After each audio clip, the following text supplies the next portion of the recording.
Good evening, and welcome back to the Edufuturists podcast. Steve, how are you, sir? I'm loving. I'm gonna give the game away. So, second episode of season 3. Yep. With the duo, me and Ben, and last one with John Neal was absolutely outstanding. Absolutely loved it. Excited for this one tonight. We've been chatting for an overrunning with our chats about football and lots of different things to somebody I've just met and somebody that Ben knows well. But we didn't have the intro. It was edited in. Steve, I'm giving it away. I'm giving it away. Man. No, I'm giving it away. But you know what? It's the first time I've sat listening there, and I was like, "That is absolutely exceptional. Well done, Ben. That I loved it. Love the intro. Great design work, and loving the new song choice. So great way to kick off season 3. I'm giving it away. I'm giving the game away because I can't believe you've given that secret away already, man. That's like we're pros. Nobody would have ever known like that. We are pros, but in fairness, there's nothing pro about me. You've done the design, you've done the music. I just waffle and everything else. But no, it's been a good week. Yeah, I think it's Thursday. We're back to this is the first Thursday night we've done for a bit. Yeah, and now I'm excited. They're coming thick and fast. We've got about 10 that we've got lined up, Ben? We're running in now where we're just like we're searching for guests. We've got another brilliant one out to follow on from John Neal. We've got a couple to follow on, and we've also got dropped one in from just me and Ben, just talking about our journey of restarting the podcast in 2024 and everything else. But how's your week been, Ben? How's life, mate? Yeah, this week's been it's been epic, really. Got some good a lot of content creation this week, which has been right on my street, working with some pals, but also working with some businesses and some education places. I'm off to Newcastle in the morning, not seeing Dan. He's flown out to America, but I'm going up there to speak at a conference, which is pretty cool. But I did have a little bit of a moment tonight while we were just having our tea with the kids. We always have some music on in the background, and I said to Amanda, my wife, I said, are you going to pick the songs for today? And she went, I tell you what we'll do. We'll listen to a Now That's What I Call Music album. Now, I don't know if these are global things, so if you're listening outside of the UK, apologies, but Now That's What I Call Music have been like iconic compilation albums over many years. And now she said, let's listen to, and then picked a random number, Now 40. Now 40. I'm going to put a link in this to the show notes, but Now 40 has got some absolute bangers on it from 1998. My kids weren't alive. My kids didn't understand it, but like Teardrop by Massive Attack, Sonnet by The Verve, Come Back to What You Know by Embrace, Rockefeller Skank by Fatboy Slim, Horny by Moose T. Nothing wrong with that, is there? A little bit of Horny by Moose T. Just on that one, what some bangers. Save Tonight by Eagle Eye Cherry. One of my favourite songs of all time. Save Tonight by Eagle Eye Cherry. Awesome video, by the way. Yeah, awesome video. So. Teardrop by Massive Attack. Awesome video. Yeah. But remember when we met in Leeds and we were discussing the podcast during some challenging times that everybody now calls the COVID years, and we were talking about. We said we think we need to make a decision. I think this is not a temporary shutdown. I think this will become a global event, and we need to maybe switch to an online event. But the reason we've met in Leeds is not just to discuss face-to-face how we're going to go online for our event, but we went to see Star Sailor and Embrace, didn't we? We did. Embrace. Yeah, one of my favourite. It was the last, I believe it was the last last concert in the UK before COVID shut down. It was indeed. We were at the last concert in Leeds watching Embrace and Star Sailor. Yeah, I knew that you'd remember that. That's the reason why I love Embrace, massive Embrace fan. But no, it sounds like a good week. Yeah, what very, a great very way. Our focus and everything else is work and everything else, but lovely to just sit down with the family and just think about mum and dad's music, and but also how that transcends. And did the kids like it? Did they get it? Well, the first song that comes on was the Grease Mega Mix. Now, that and then a bit of Spice Girls. So the kids knew them ones, but when I was started rocking out some of these classics, they were a bit like, "Dad, this music is rubbish." Yeah. They were like, "I don't think this could be a BTS cover." No. Don't think this is going to be K-pop overtaken. But Swifty won't be doing this one, I don't think.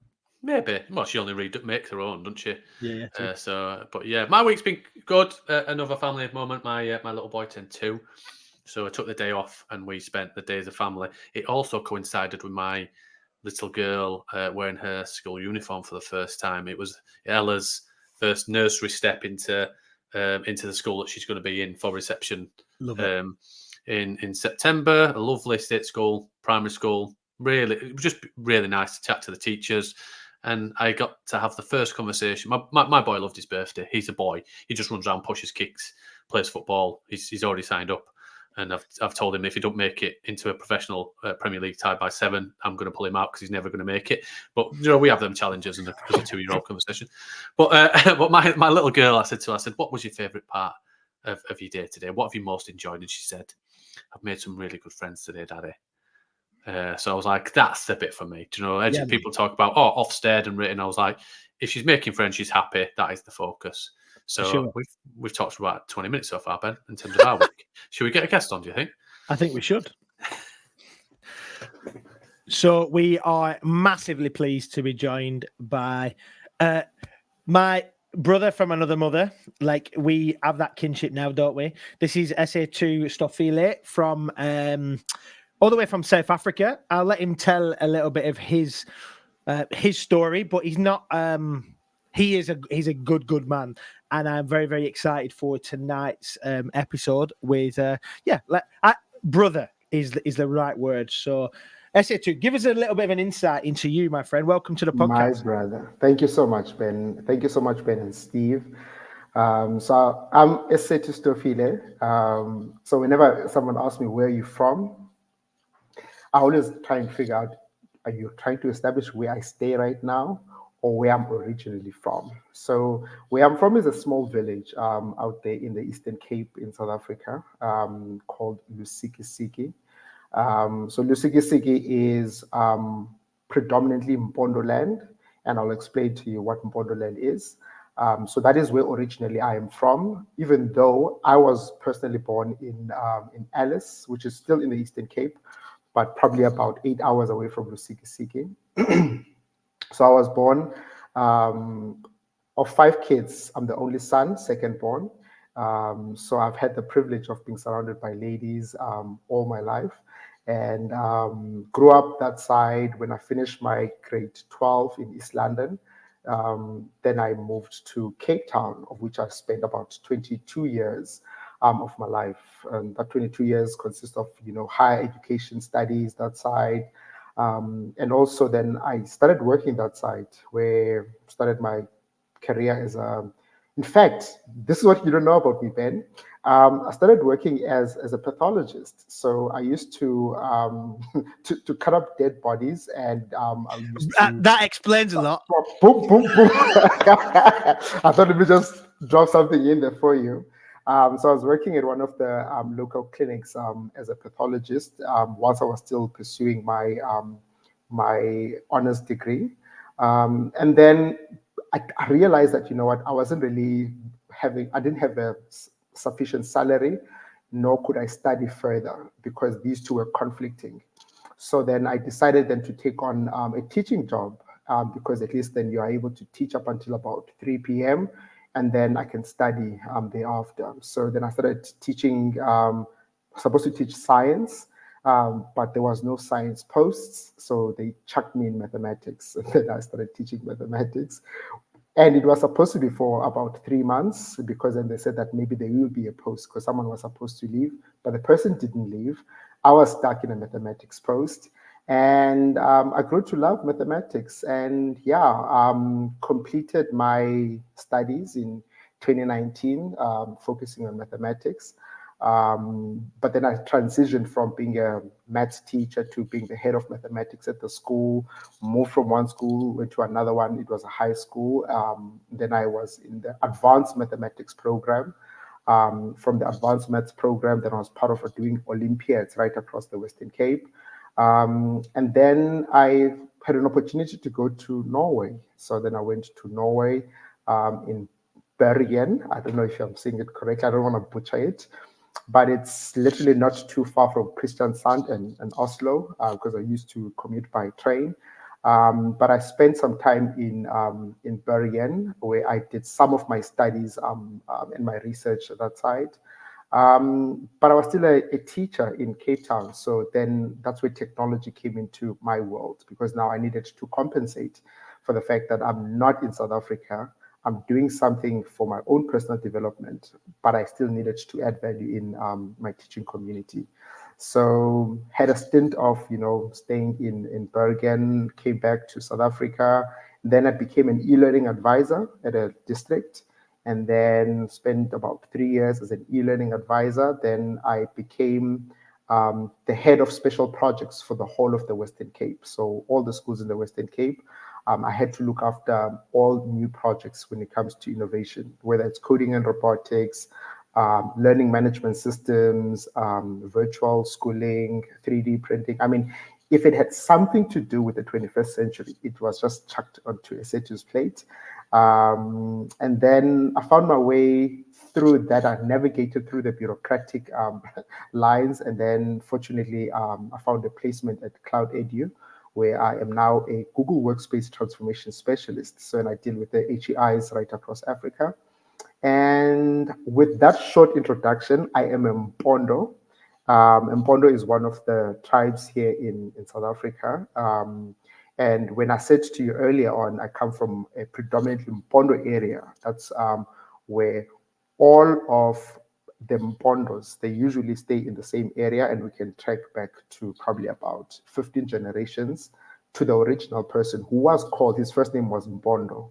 And therefore, he had sons who were in the monarchy. So then all of his firstborn kids, or maybe his secondborn, if the first one had passed away, they became kings. And then through that kingship, that's when my family then, which is the Stofile family, comes from. And then the establishment of Stofile was in Lusikisiki with all the other Mbondos, but he was a preacher. So he moved away from Lusikisiki, then he went over to, because we can divide the Eastern Cape into two major parts, which is the Ciskei and the Transkei. There's a Kai River. So if you're on this side of the Kai River, you are in the Ciskei. But if you go over the Kai River, then you're in the Transkei. So Lusikisiki is more in the Transkei area, closer to Durban. So he left, he went to Ciskei, and that's where my lineage, which is the rest of the Stofile family, then resided. And then I recently got reconnected with Lusikisiki community last year, where I had lost my father, lost some of my uncles, and then they said, listen, you belong here. This is where your land is. This is where your people. This is your responsibility, because now you are the last one who carries the Stofile family, and therefore it is your obligation now to take on these duties. So, in a nutshell, hi. I told you, Steve. I told you there was a million things in this. Like, I didn't even know about pathologist. I didn't know about. I know a good chunk of that, but yeah, brilliant. It's so good to meet you, man. It's good to hear like this story, and for Steve to hear it for the first time, like it's powerful. It's an interesting one. We were chatting about backstage, weren't we? Some of that stuff is the last thing you mentioned in terms of the tribe and everything else is not through choice. Potentially you do have a choice to reconnect and everything else. Of course you do, but it's something that you're born into, something that you're responsible for, and everything else. But the thing that resonated with me in terms of your career journey and your path was about excitement, about passion, and about choices, but positive choices. So when you said, well, ultimately, anything that sat in the 21st century kind of was passed to me. Yeah. But I would probably say that if I was to go back and speak to those people who passed on those projects to you, why did you pass them on? Was it because they were just 21st century and you didn't want them? Or you saw something in the individual that we're now interviewing on the podcast, that person that can take it, embrace it, and do something exceptional with? And I've only known you since we started chatting, probably about 25 past 6, and I see it. So I think that's exciting. And I think that passion comes out even in just your introduction. So the passion has led you there. But can you be passionate as a pathologist?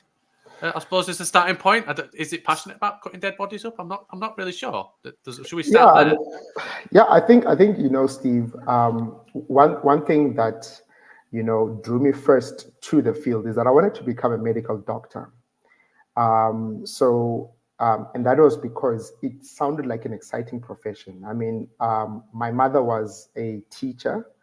My father was a motor mechanic, so he had his own garage where he used to fix cars, maintain cars for government, and so on and so on.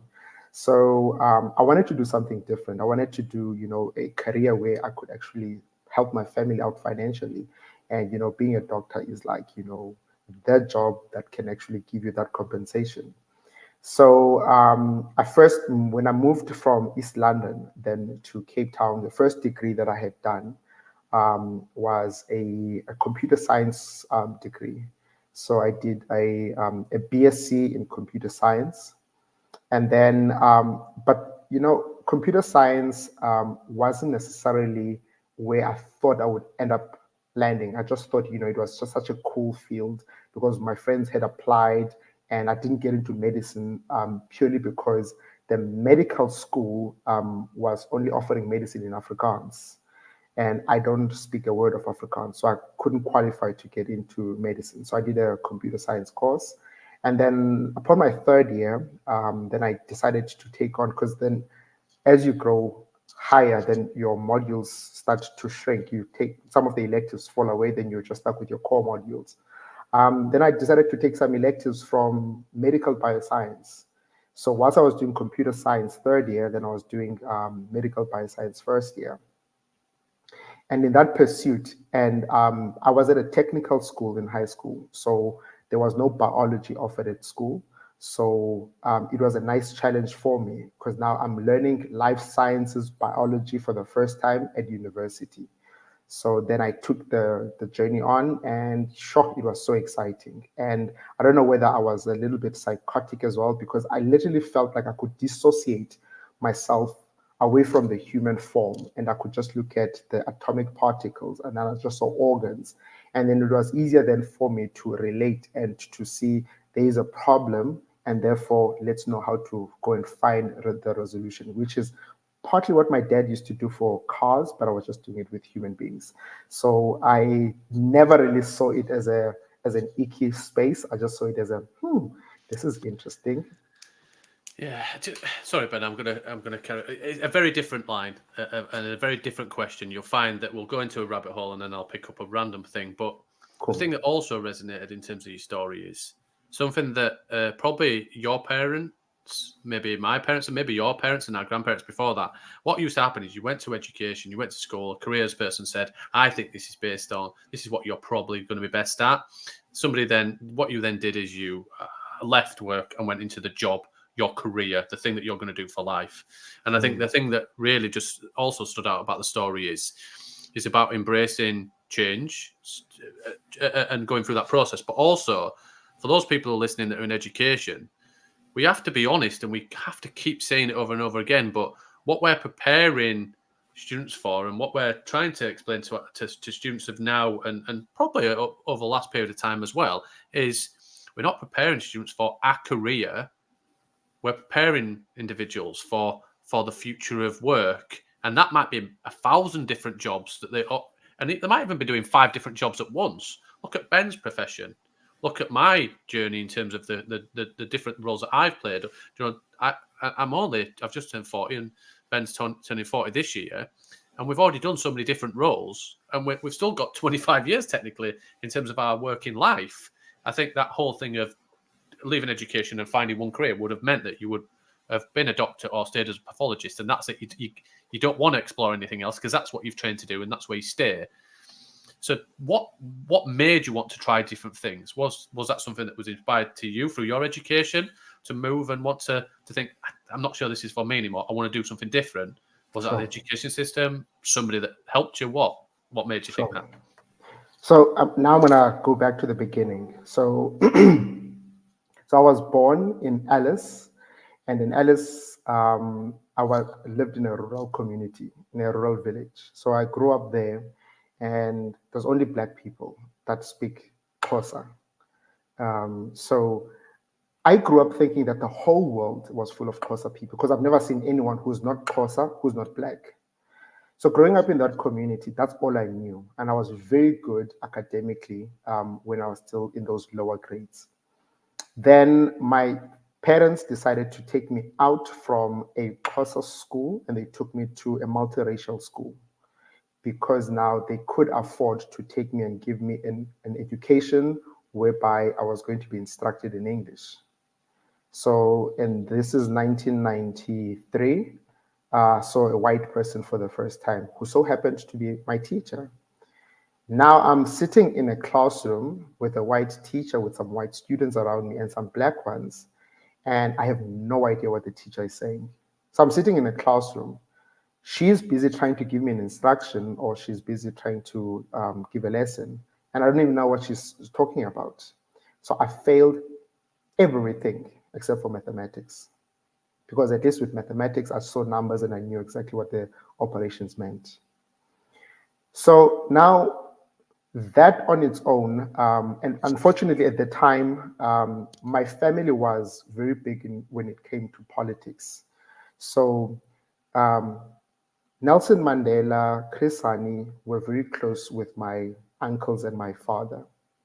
So at the time of apartheid, my father and because my father is one of 7 boys. So all of them were then instrumental in the armed struggle, which meant that they would pick up arms and defend defend the legacy of ANC.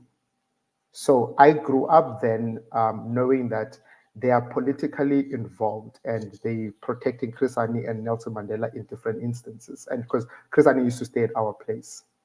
But that cost my father then a couple of years that he was taken into jail. And when he was arrested, I was expelled from school because now of it was called a political exclusion. Now, I think that was a saving grace because it happened just after term 1 when I had literally flunked everything except for maths.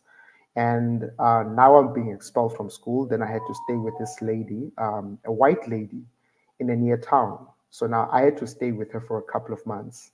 Now there's a language barrier. I don't understand English. She doesn't understand Xhosa. So that journey created the need for me to understand that I'm not the only one who's going through this experience. So living with her, having her mentor me, tutor me, I found some form of satisfaction in the transition from not knowing to at least thinking that I know to a point whereby I could actually have a conversation with someone. When I then did my university degrees, computer science then was just even though I wanted to do medicine was just going to be for me, and I just wanted to work in the health sector. Computer science, it was just not something that I wanted to do. I was just doing it for, the influence that my friends had at the time because, everyone was just trying to get into this field. Teaching became the most satisfying option purely because it became less about me and it became more about us. Because now I remembered where I came from and I asked how many of me's still come from those type of environments that will never have the type of family structure that I had, who had the opportunity of letting me stay with this lady in King Williamstown and had this opportunity. So I saw then that, even though it wasn't as financially rewarding as medicine, I'm still going to be a doctor, but I'm not going to be a medical doctor. I'll be a doctor of mathematics. So then my journey then in trying to figure out what do I want to do for the rest of my life, it became less about the title and it was more about the purpose. And my purpose then was to add value. And my name is Esethu Isipho. And to translate that, it is our gift. And therefore, I always wanted to just become a gift. Wherever I am placed, I need to add some form of value. And teaching or education, it literally just was the one field that literally made sense to what I can offer to the world. It's is as you listen to this, and if you're not listening to this and thinking to yourself, wow, there's a big background in this story. There's not just a I want to be a gift to the world through teaching, and I genuinely believe you are. I think you're one of those people that needs exposure, because if people saw you and what you bring to the world, I've watched when you've delivered training to people and people just gone like that, you're in the palm of your hand, like people going out for breaks and there's food and there's drinks and they don't want to leave the room because they want to be where you are, because what you're offering in that space. You taught me some stuff around differentiation in maths and like stuff that I have never even seen before, and you brought it to life, and you absolutely are a gift. And I think more and more people that get to see that and see you and experience you will know that. I genuinely believe that. I'm not just saying that because you're on a podcast. You know that I think that anyway. Absolutely. And I think there's that for me there's a powerful story in here. John Neal, who was our guest last week on a podcast, said that the skill that he believes that young people will need the most in 2040, or a key skill for 2040, is going to be storytelling and the ability to tell stories. You tell us a perfect story of struggle. You tell us a perfect story of what it means to acknowledge difference and that be okay, but not if that becomes a barrier. And I think we've got to. That's what I love hearing when I hear you speak. You talk about. I'm going to get you to that word in a minute, so get your mouth ready for doing that phrase that you do. You know that phrase that you do. You know what I'm going to get you to do. The one where you say all the noises that nobody, nobody unless you speak your language gets it. But it's that process of who you are as a story. It becomes powerful because you're saying.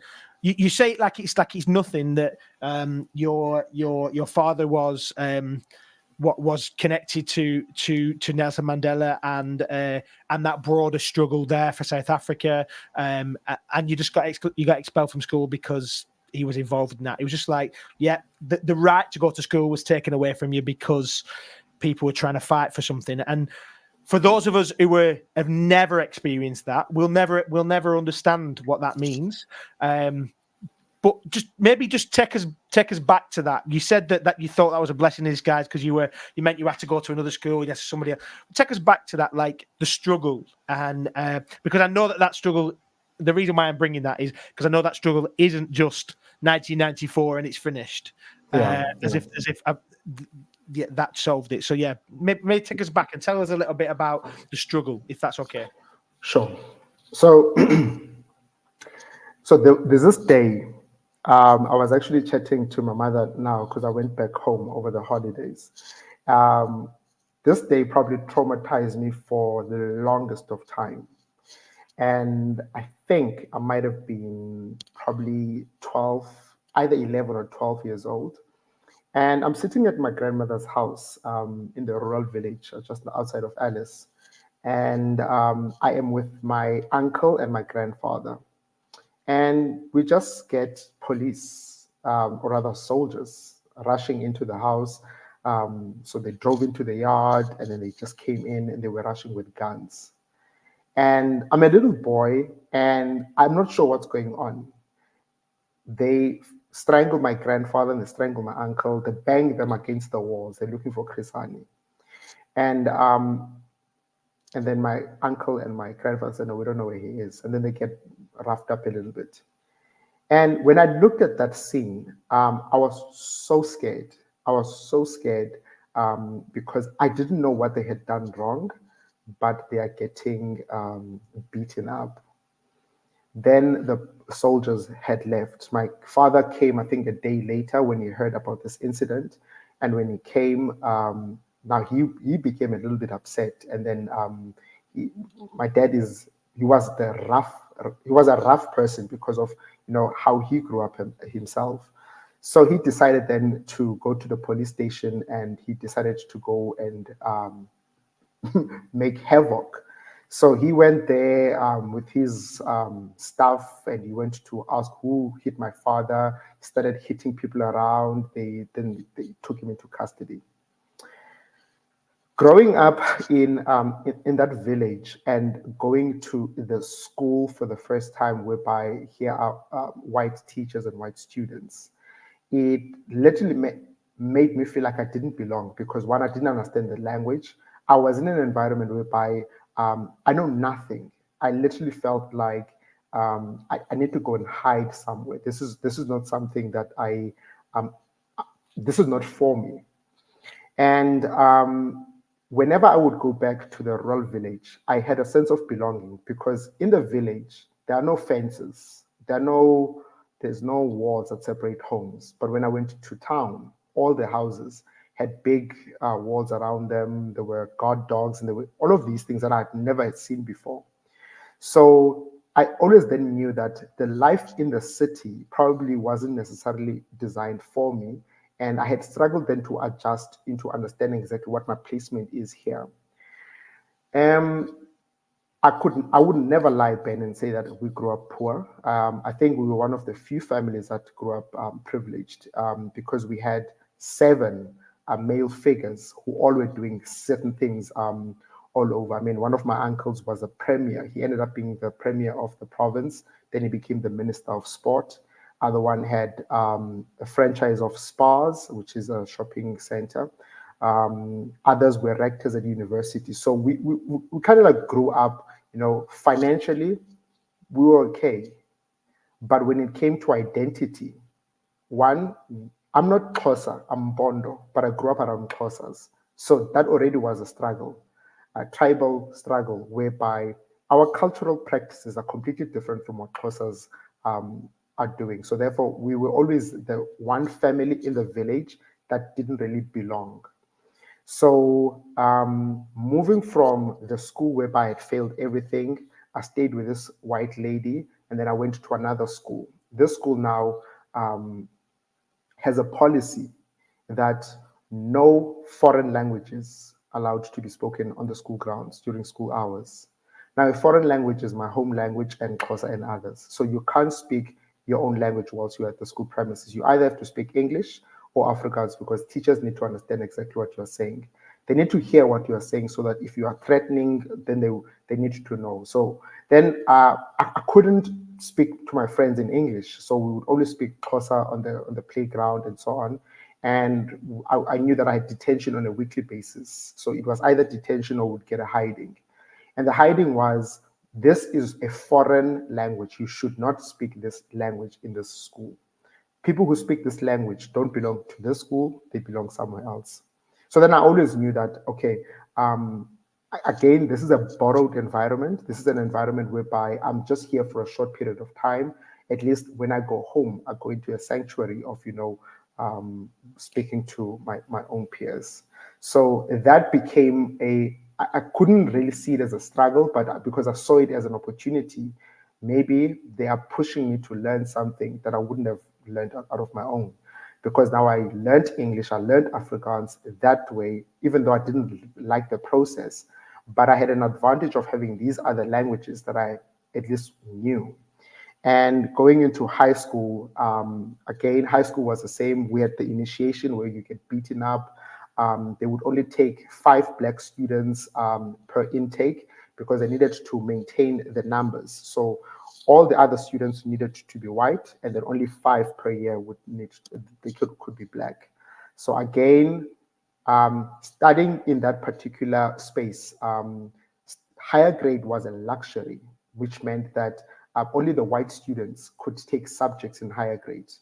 Black students needed to take standard grade or functional grade because you guys are not smart enough. You belong in this class. So even how we were seated in the classroom, we found ourselves, being seated on one side of the classroom, whereas the others would be seated on the nicer side. So the teacher would pay more attention to this side versus this side. But again, I mean, we used to challenge those things by, studying together in groups, and the students didn't have a problem mixing with us, and we learned with our peers, and we could compete academically with them. And eventually we were then integrated, and then we would be sitting right next to each other in the classroom because the argument that we were dumb fell through when our results showed the alternative. So then it was a matter of every obstacle. I mean, your hair, Ben, I love your hair.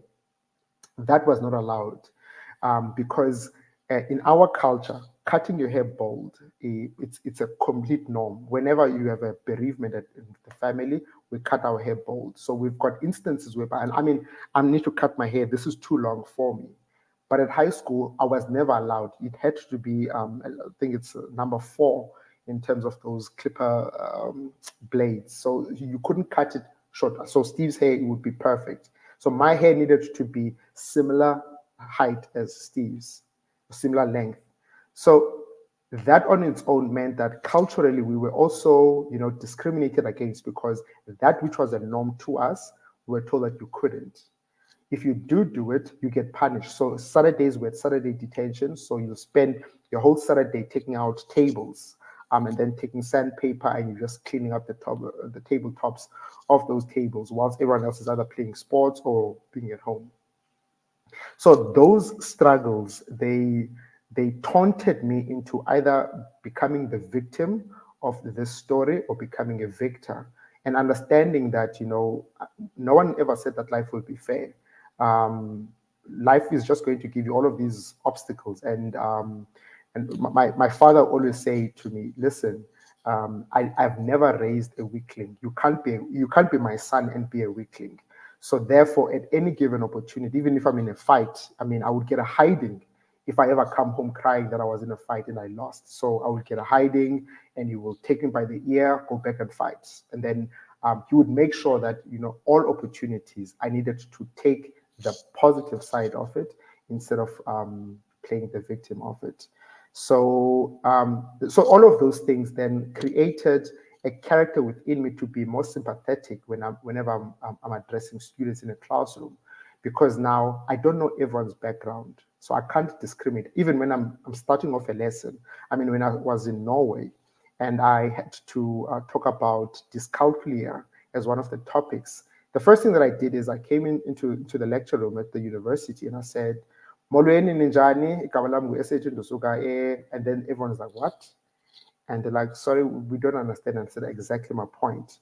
Whenever you are coming with a new concept, a mathematical concept, to students with such barriers, and you've never really taken the time to understand or to even ask where people come from, this is how students feel. The way that you had felt about how I was speaking Xhosa, that's how students feel when you're trying to talk mathematical terminologies. So how do we overcome those things?" Then it became, my thesis then was based on mathematical modeling. How do you build models in order for you to overcome these challenges that you are going to encounter, whether it's a personal challenge, whether it's an academic challenge, or even a professional challenge. So it was that exciting journey for me to, I think that's why I love maths, is whenever there's a challenge, surely there should be a solution. Surely.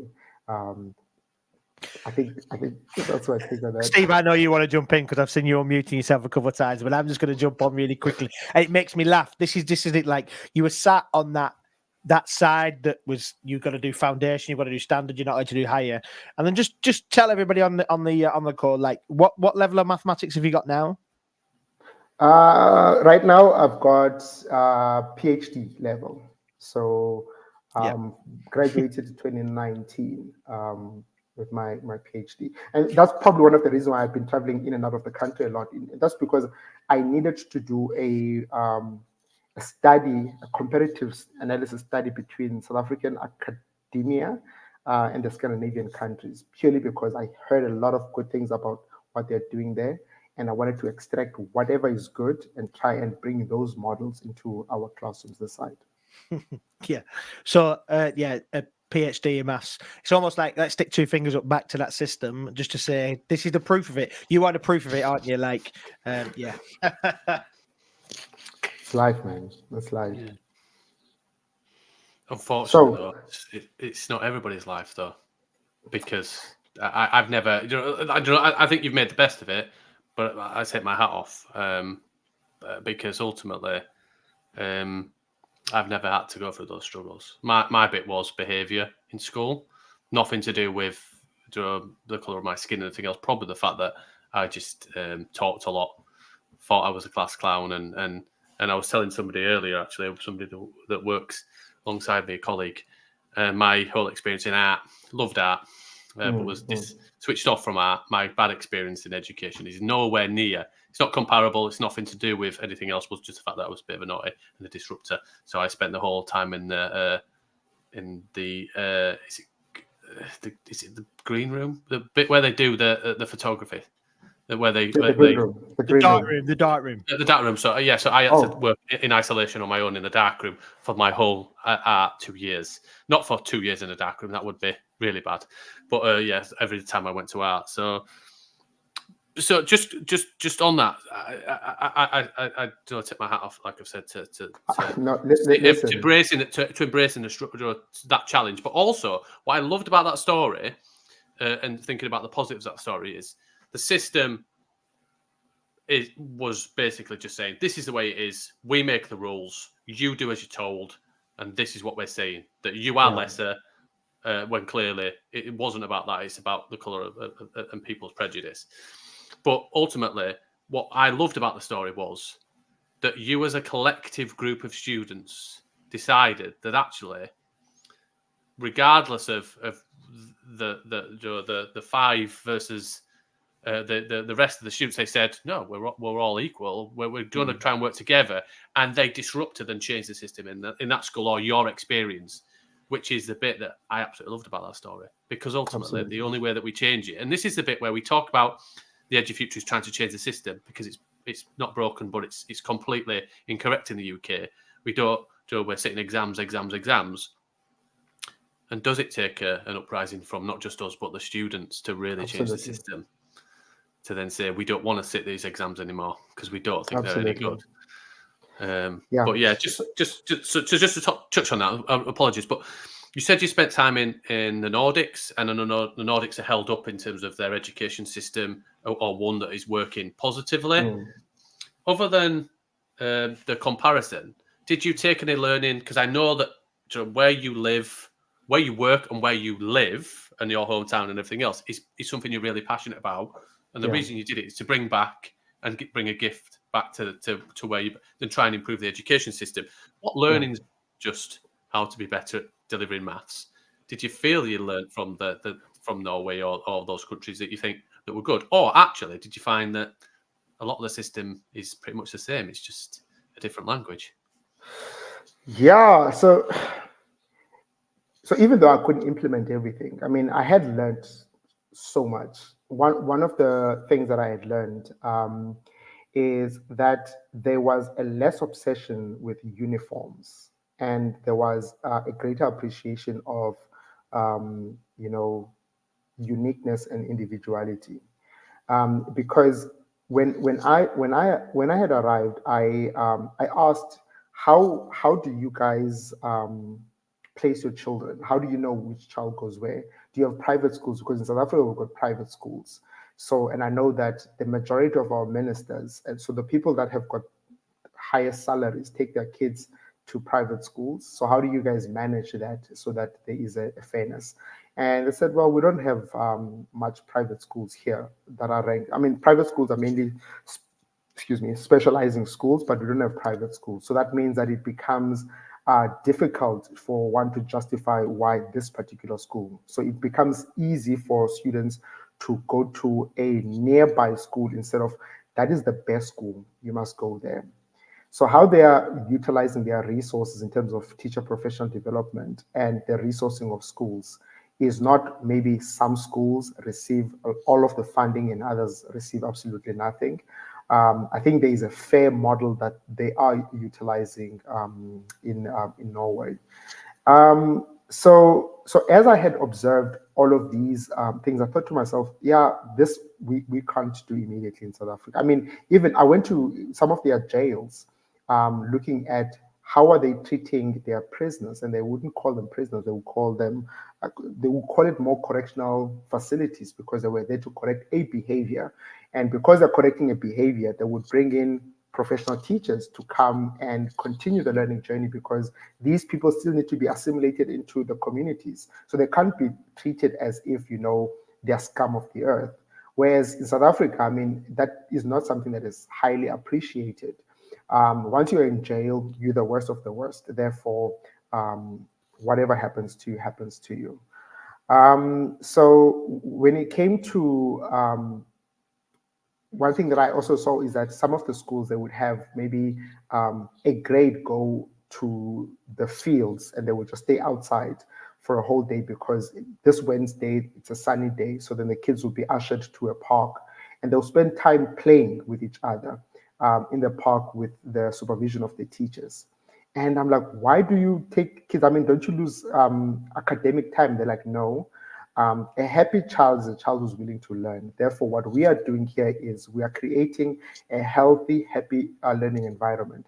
So learning doesn't always have to take place inside the classroom. When we're taking these kids out to the play area, it's not that they are doing nothing. They are playing. It's a social skill that they are learning. They are learning to, so how do you negotiate whenever there's one swing? How do you share one resource? How do you function as a collective? And how do you make sure that you're supporting one when one falls off a swing or whatever happens? Those were the lessons that I'm like, I think we might have been overestimating, ourselves. And I loved their social aspect to a point where when I go back into South Africa, one of the things that I would do, which was not necessarily the most popular, was on a weekly basis, on a Friday, I would take my kids outside. Whether we're going to play netball, we're going to play soccer, it would be boys versus girls, and then we'll have a fat laugh because now the girls would win the netball, the boys will win the soccer, and then we'll say, okay, fine, now what are we learning? And then we'll talk about strengths and weaknesses, and so then we'll start swapping roles now. So we try and do as many fun things purely because the model of not putting too much pressure, academic pressure on students, focusing on grades, focusing on, this needs to be completed by this day. You need to sit in your own table. How do you collaborate when every child is not allowed to speak to the next one? So that culture then, when I brought it back to some of my schools, it was more about, no, but this is not how we do education. This is not on. And I'm like, yeah, but it works somewhere else. I took a couple of videos and I showed them, like, look at how happy these kids are. Look at where they are ranking in the world. And they're not doing anything fancy. They don't have a better curriculum than we do. They have a similar curriculum. It's just that the kids are happier and they are treated as human beings and not as objects that are going to be carried into an industrial revolution whereby all they need to do is follow instructions. Let them be treated as human beings so that they can function as human beings. Yeah, and just on that point, I think this is my struggle with exams as the only way to test a student's aptitude and preparedness and everything else that I think is wrong. Is because, like you've just said, when students are working in isolation, they don't get to share, they don't get to collaborate. They might have fun. Some people do enjoy exams, but if you ask the majority, I think it's a stressful and anxious time, especially the conditions we put them into. Move this forward into, let's call it, the real world. Where, when did we last get issued or been given a task or saying, can you solve this problem? Where you couldn't explore it and try and find it on the internet, but you couldn't ask a friend or a colleague, and you just worked in isolation and you had to sit there until that problem appeared to you, and you then were limited by 3 hours. And if you didn't do it, you were seen as a failure. Exactly. Why do we still think that is the best way to test a student's knowledge in this real world that has been happening for well beyond probably when I went to school? So I see that actually the education system for me probably failed me because I didn't want to work in that way, didn't like exams and didn't want to work in isolation. I like to talk. I like to collaborate. I like to waffle, as everybody knows on the podcast now. But ultimately, I like to share my ideas and work in collaboration with others as a collective.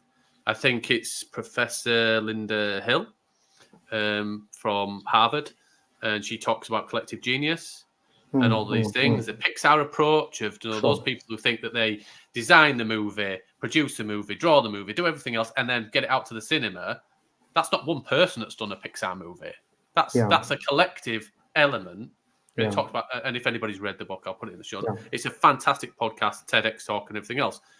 That's really what education is and learning is, and the real world is. Yeah. And what you described is, yeah, sorry, go on. Yeah, can I just share one thing? I think maybe Ben might want to segue into this at a later stage, but I think the way that maybe sometimes we approach education is maybe the wrong way. We don't start with what is it that we're trying to do with education. We are first putting what we want to teach without knowing exactly how are these skills ever going to be utilized by any of these students that we are teaching.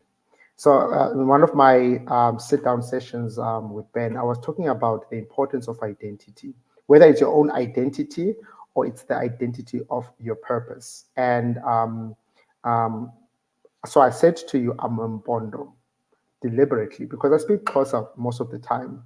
And when I rekindled with the kingdom last year, I just came back from Rwanda, and I was told that I was summoned by the queen. So I got back to the kingdom, and she's like, "Yeah, you do know that you're Mbondo." And I'm like, "Yeah, I'm Mbondo." But she asked me, what does Mbondo mean to you?" So I'm like, "Mbondo is my clan. I mean, that's where I belong." She's like, "Who is Mbondo? What is Mbondo?" And then I was stuck. And then they pulled the family tree, at which now I need to track exactly where do I belong into this family lineage of Mbondos. And when I was connected to the word Mbondo and knowing exactly my placement, then they asked me another question. What is your purpose in this whole Mbondo family tree? What value do you add by your own existence into this family tree? As highly educated as I am, that question, when it was asked to me, I couldn't answer, because I realized that I did education in isolation for a singular purpose, which was myself. Now, how do I translate having a PhD in mathematics to what it is that I'm doing with that PhD for communities that actually need a person who will say, because ideally, I would like to even propose that maybe a person who's educated must be a person who is able to translate lessons learned in a classroom to solving real world problems. I would like to say that you need to only call yourself educated if you are able to take the lessons and you are able to do something about those lessons. Because if you can't, what then was the purpose of you sitting in a classroom? Because even the jobs that we go into, it's not because of the memory of x plus x is 2x. It's purely because some of these portfolios, they only want you to follow instructions and not necessarily to think of innovative ways of solving problems. And that has been my perspective around my contribution in going back then, is to emancipate the youth in not thinking that the way that education is done is probably the best way. My question is always, so where you stay now, what problems do you see? What problems have you identified? What do you like or what don't you like about where you stay? And then let us build a curriculum based on what is there, what do we want to fix?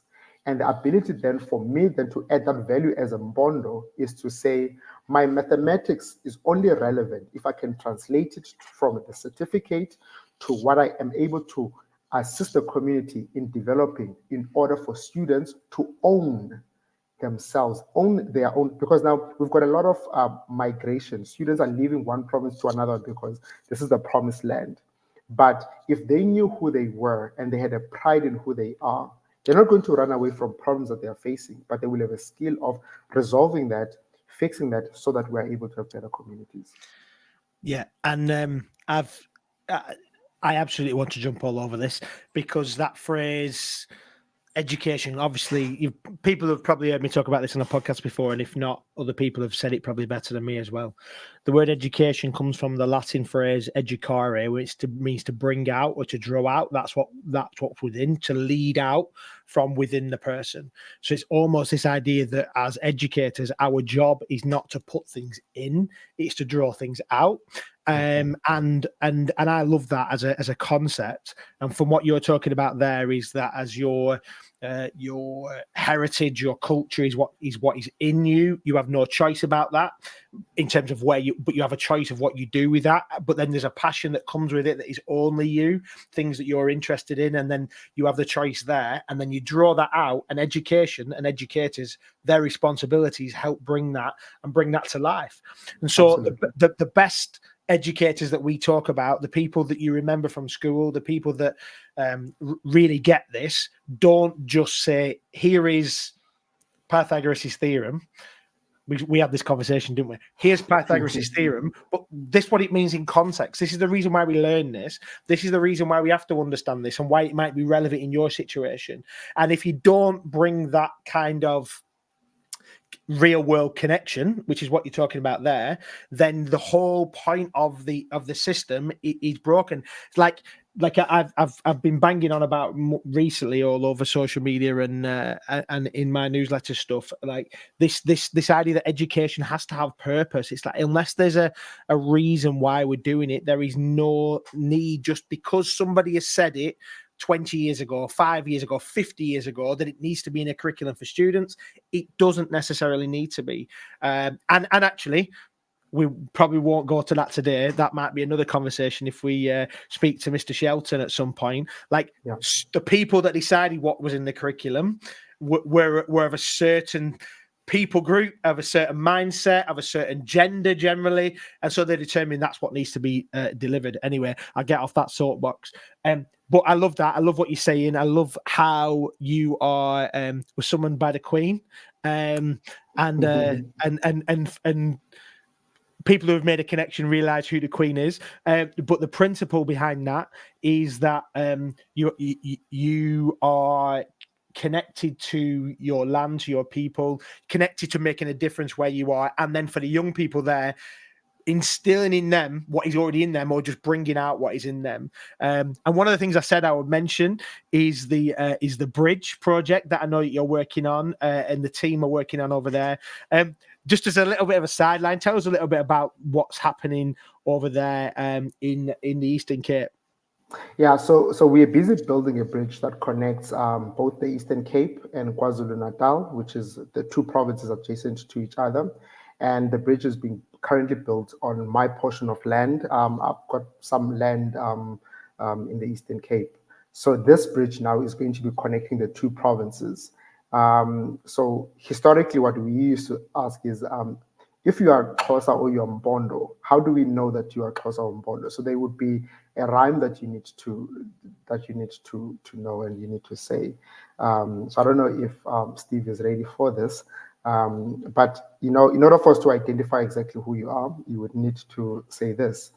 Qondile uqale nini kwaqonda lamaqhaku basemqolo gqirha ngiqale ngomgqibelo xa bendileqa ngomgqumo ndabalekela kulo qeqeqe utata kaqeqeqe kandiqondanga baleqa umgqumo ndiqubula ngequthu umgqumo ndigqibile. So now that is an identifier from our side that tends to place you into a particular region, so we know exactly who you are. Now the bridge is going to be connecting the Mpondo tribe with the Zulus, so that now one of the things is that we can't marry if you don't belong to a monarchy. So the bridge then is a connection between these two worlds, so that the royal families then can intermarry. So I need to marry either a lady from KZ, KwaZulu-Natal, or Eswatini in order for us to continue with that monarchy. So I officiate the bridge. I've been there a couple of times, and one of the questions that I'd asked whilst they were busy selecting people who are going to be building the bridge is, how are you selecting the people? And then I looked at the contracts and they said, well, they are going to be employing locals to be building the bridge. But then one of the clauses in that contract was that they need to be skilled. So the majority of the chiefs that signed everything off, and then I looked at them like, can you explain what the word skilled means? Because I just need to explain it to my people, what is the expectation. And he said, no, but you need to be skilled enough to build a bridge. And I'm like, okay, what evidence do they need to provide in order for them to successfully land this opportunity? And I said, yeah, but you need to have some paperwork. And I'm like, yeah, people got excited at the prospects of working at this bridge, but none of them know that they are not even qualified. So they're excited about the prospect. You've created you've raised expectations that there's going to be work, and you got this job because people signed off being excited that, people are going to get employment. And I just needed to just read the document and just ask some questions. I mean, because I'm like, I'm dumb, I'm very slow. I just need to ask. When I see an English word, I always go back into the time where I didn't even know English. Can you please define this word? What does this word mean? What does it mean? And then through that, we've had to overhaul the whole contract so that more people from the community could be integrated into the building project. It's going to be named after my late uncle, the one who was the Minister of Sport. So it's going to be finished next year in April. So I need to go back home and make sure that, everything goes according to plan. So I'm always interacting with the Minister of Transport and the others, just to keep updated in terms of where we at with the project, and yeah. This is not just any old bridge, though. For anybody who is, this is a big bridge, right? Yeah, it's one of the biggest bridges in Africa. It's Msikaba Bridge. So you can just type it out, Msikaba Bridge. So it's one of the biggest bridges that covers a gorge. So there's a gorge between the Eastern Cape and KZN. So that is probably one of the longest bridges that we're going to have here in Africa. The bridge is connecting to Lusikisiki and all the waterfalls that we have. So we've got some of these wonderful waterfalls, which I'm advocating for people to just come, because we're gonna start building some holiday resorts where Ben is gonna come and stay. I've got a couple of wonderful rondavels there for you, Ben. So when you and your family come through to South Africa again, you will have an experience of being in Mpondo land, facing the ocean, seeing how our cattle, because we don't have crowds for cattle, kettles roam around free because we don't have any crime, no stock theft, none of those things.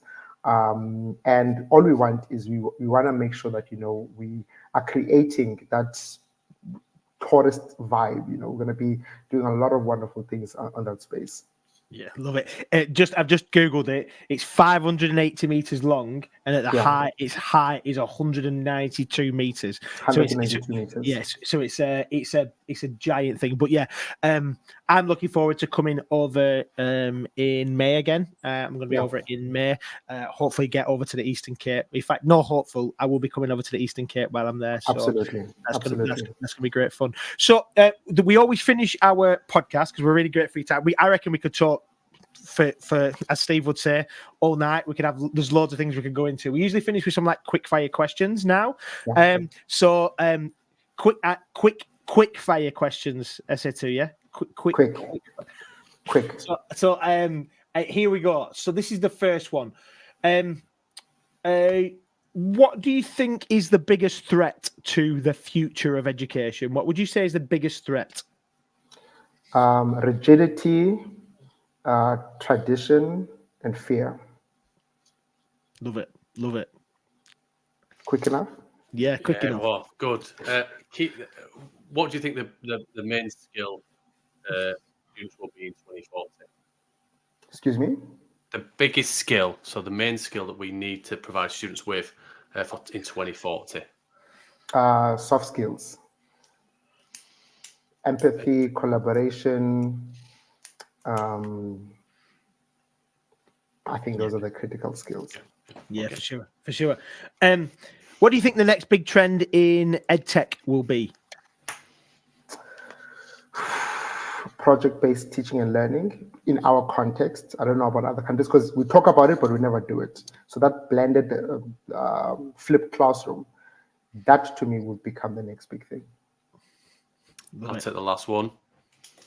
Education in 50 years. What is your vision for what education should be? Sure. Customized education per community based on their needs. complete decentralization, giving power back to the people. Yes. Do you know? Steve's laughing. If anybody who's listened to this knows what we've talked about for the last, I don't know, 3-4 years, we've talked about the problems of centralization.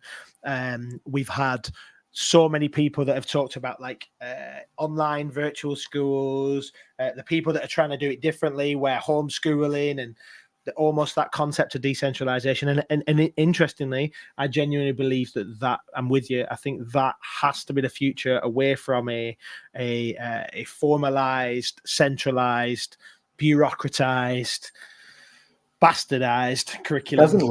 Doesn't work. We need to. We've seen it, haven't we? So, mate, we've had an hour and 5 minutes. This could have been definitely flip that and 5 hours and 1 minute. It's been brilliant. Where can people find you? Where's the best place to find you? Esethu online on social. Only on LinkedIn. Only on LinkedIn. I don't do social stuff. I'll explain it to you in the next podcast, but I'm only on LinkedIn. Esethu Stofile. Yeah, perfect. Well, thank you so much for joining us this evening, Esethu. It has been an absolute honor and a pleasure, and we'll look forward to part number 2. Thank you so much. Thank you so much, Ben and Steve. Keep well. What a pleasure.